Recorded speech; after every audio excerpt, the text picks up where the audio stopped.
বাংলাদেশ শ্রীলঙ্কা তৃতীয় ম্যাচের আগে পার্লে-কেল্লে স্টেডিয়ামের বাইরে দেখা গেল একদল শিক্ষার্থীকে। তারা অবশ্যই ম্যাচ দেখতে এসেছে, তবে তাদের কাজটা আরো ভিন্ন। প্লাস্টিক সামগ্রীর বিপক্ষে সচেতনতা তৈরি করতে চায় তারা। ম্যাচ শেষে স্টেডিয়ামে থাকা প্লাস্টিক সামগ্রী তুলে তারা নির্ধারিত জায়গায় ফেলতে চায়। তাদের একজনের কাছে জানতে চাওয়া হলো বাংলাদেশ দলের কাদেরকে মিস করেন তারা। জানালেন মুশফিক, সাকিব, তামিমরা থাকলে খেলা দেখে বেশি উপভোগ করতেন। It would be, yes. They are quite good cricketers, so I believe it wouldn't be that bad to have them. Honest, it wouldn't be that.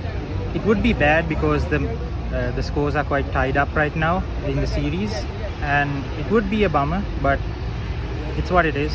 Just I think it's good because like always we are here for a lot of entertainment. People really like to watch the match, and more something that spices the match up would be better because that's good engagement. It's good for the fans.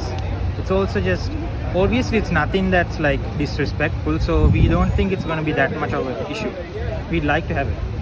Shakib, Tamim, মুশফিকদের বাইরে বাংলাদেশ শ্রীলঙ্কার দ্বৈরথের আরও একটি বিষয় miss করেন তারা। ২০১৮ সালে নাজমুল ইসলাম অপুর wicket নেওয়ার পর সাপের ছোবল দেখানো সেই সেলিব্রেশনকে তারা মিস করেন। জানালেন, এগুলো থাকলে ভালো হয়, ম্যাচে দর্শকদের আগ্রহ বাড়ে।